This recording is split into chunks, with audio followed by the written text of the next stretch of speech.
Good morning students. आज हम जो टॉपिक पढ़ने वाले हैं उसका नाम है मिनरल्स, और ये जो न्यूट्रिशन है उसकी 7th यूनिट है।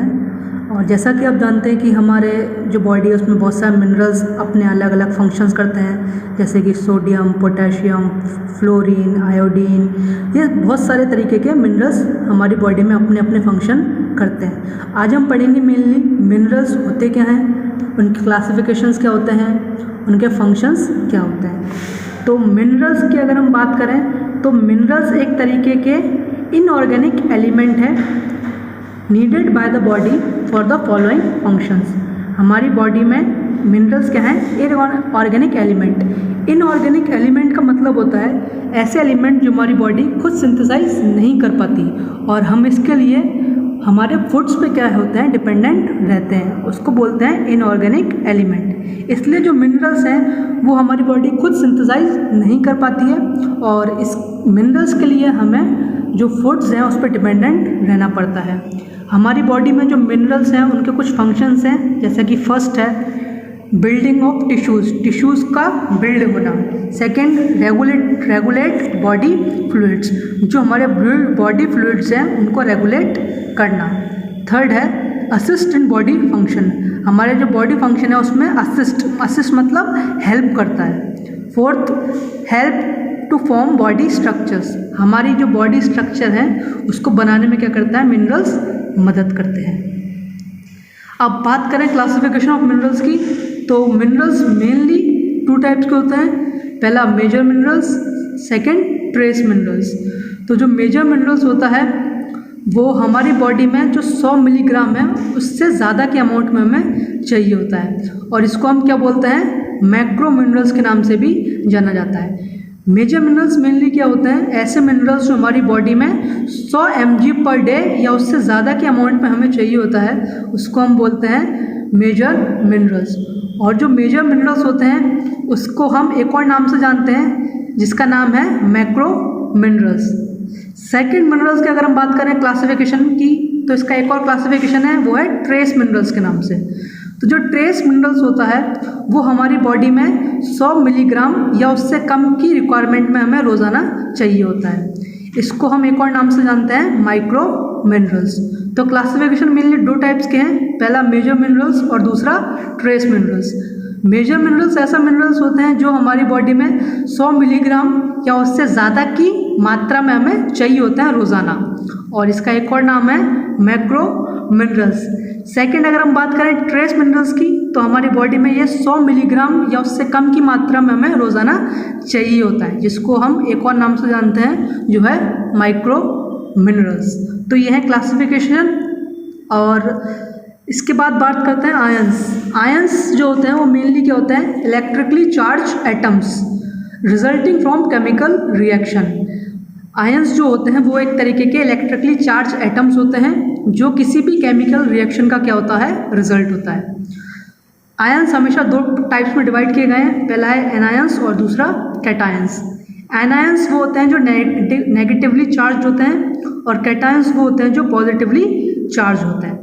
अब जब भी मिनरल सॉल्ट डिजॉल्व होता है वाटर में, तो वो सेपरेट आयंस में क्या होता है, ब्रेक हो जाता है, जो आगे जाके किस में बनेगा, इलेक्ट्रोलाइट्स में। मतलब जब भी मिनरल सॉल्ट वाटर में डिजॉल्व होगा या तो वो एनायन बनेगा या फिर कैटायन, और वो आगे जाके इलेक्ट्रोलाइट बन जाएगा, जो हमारी मेनली बॉडी फ्लूइड को मेंटेन करने में मदद करता है।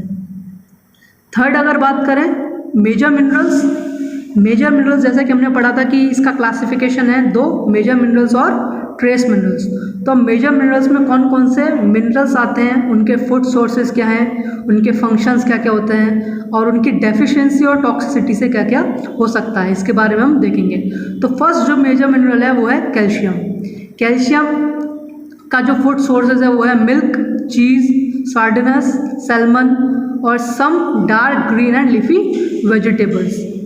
फंक्शंस की अगर हम बात करें तो इसका जो फर्स्ट फंक्शन है वो है developments of bones and teeth. जैसा कि हम जानते हैं जो कैल्शियम है वो हमारी बोन्स को और टीथ को क्या करता है, उनका डेवलपमेंट करता है और उनको मजबूत करता है।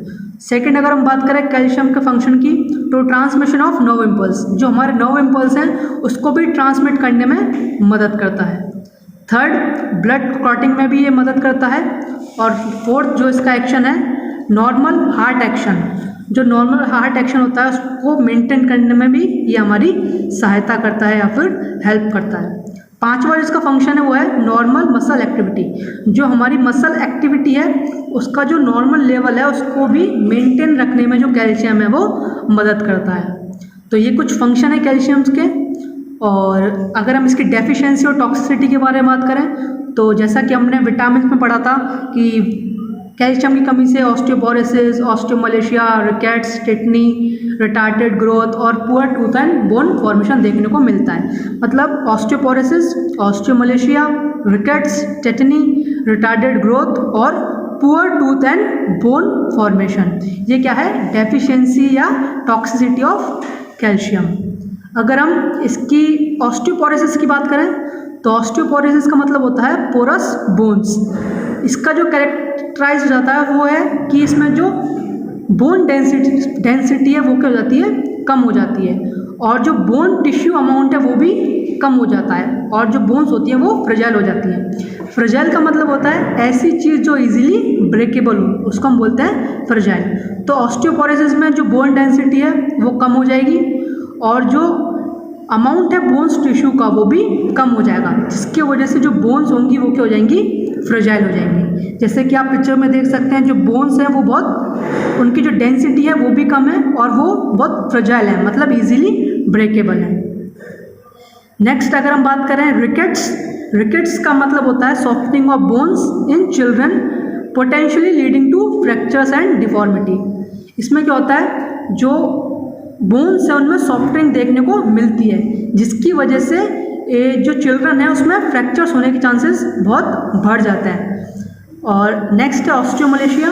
ऑस्टियोमलेशिया में जो बोन्स हैं वो अपना कैल्शियम खो देती हैं, जिसकी वजह से जो बोन्स हैं वो सॉफ्टर हो जाती हैं और इजीली डिफॉर्म का मतलब होता है वो अपनी शेप और साइज आसानी से क्या हो सकती है, बदल देता है, जिसकी वजह से क्या होगा, बोन्स की डिफॉर्मिटी देखने को आपको किसी भी इंडिविजुअल में मिल सकती है।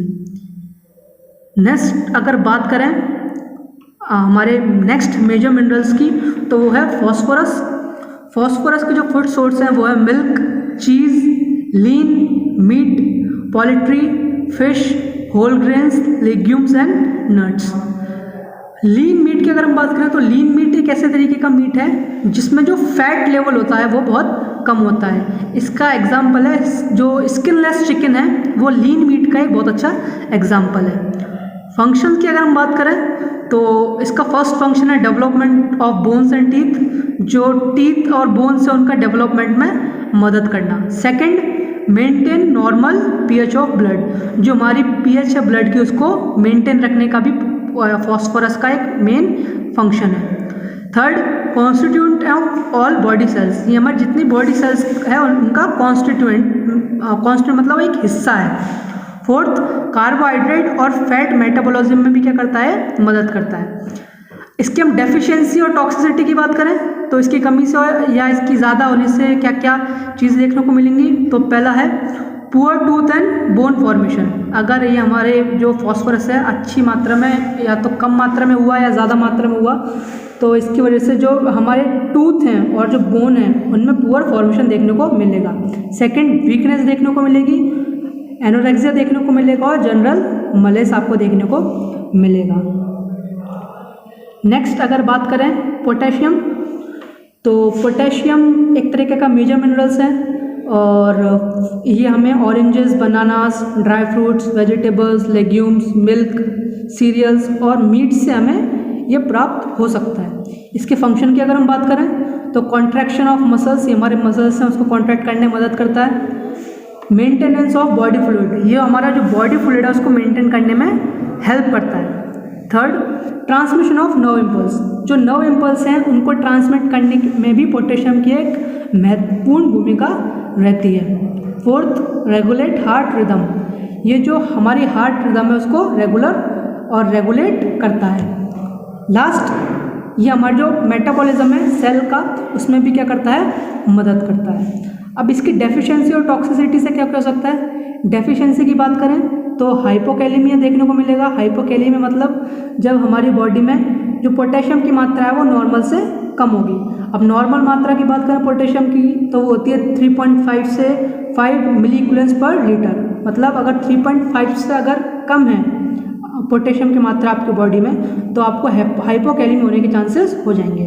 तो first hypokalemia, second muscles weakness, third confusion और फोर्थ एबनॉर्मल हार्ट बीट। ये है डेफिशिएंसी की वजह से।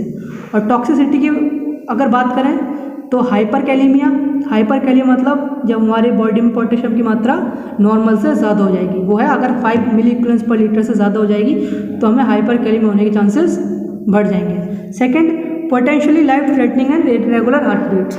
हमारी जो हार्ट बीट्स हैं वो इरेगुलर हो सकती हैं अगर हमारी बॉडी में पोटेशियम की मात्रा ज़्यादा हो जाएगी। तो ये है आज का टॉपिक जो हमने पढ़ा, वो है मिनरल्स होते क्या हैं, उनके क्लासिफिकेशन कौन कौन से हैं। और अब हम पढ़ रहे हैं मेजर मिनरल्स, जिसमें हमने कुछ मिनरल्स को आज कवर किया है। अगली जो वीडियो है उसमें हम आगे पढ़ेंगे कि आगे जो मेजर मिनरल्स हैं उनके क्या क्या नाम हैं, उनके फूड सोर्सेज कौन कौन से हैं, उनके फंक्शंस कौन कौन से हैं और उनकी डेफिशिएंसी या टॉक्सिसिटी से क्या क्या चीज़ें हमारी बॉडी में हमें देखने को मिलेंगी। तो अगर आपको इस टॉपिक में कोई भी डाउट हो तो आप मुझे बता दीजिएगा। Thank you and have a nice day.